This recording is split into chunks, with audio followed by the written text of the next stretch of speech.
दोडामार्ग तालुक्यातील मणेरी येथून गायींची वाहतूक सुरू आहे अशी माहिती गोरक्षक आणि हिंदुत्ववादी युवकांना मिळाली होती. मात्र प्रत्यक्षात हा वेगळाच प्रकार असल्याचा उघडकीस आला. मोठ्या प्रमाणावर खैर तस्करी होत असल्याचे समोर आले. हा प्रकार मणेरी येथे शनिवारी सायंकाळी 4 वाजण्याच्या सुमारास घडला. प्रत्यक्षात त्या ठिकाणी पाहणी केली असता पुष्पा चित्रपटाप्रमाणेच हा देखील एक खैर तस्करी करणारा पुष्कराज समोर आला आहे. खैर तस्करीचा सर्व प्रकार समोर आल्यानंतर स्थानिक युवकांनी याची माहिती वन विभागाला दिली.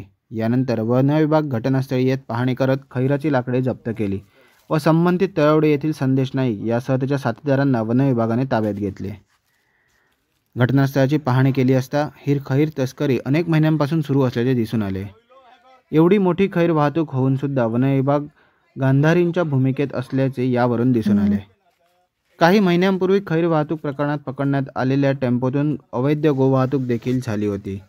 याच पार्श्वभूमीवर आज गोवाहतूक होत आहे असे कळताच हिंदुत्ववादी युवकांनी मणेरीच्या दिशेने धाव घेत टेम्पोवरून हा सर्व प्रकार उघडकीस आणला. खैर वाहतूक प्रकरणी पकडण्यात आलेल्या तळवडे येथील संदेश नाईक या व्यक्तीच्या मोबाईलमध्ये बंदुकांचे व्हिडिओ असल्याचे देखील मोबाईल तपासात समोर आले आहे. या अगोदर संदेश नाईक याच्याकडून एका गोवा राज्यातील वन अधिकाऱ्याला बंदूक दाखवत धमकी देखील देण्यात आली होती. हा व्यक्ती बंदूक वापरत असल्याचा संशय व्यक्त केला जात आहे. तर या व्यक्तीवर अनेक गुन्हे देखील दाखल झाले आहेत.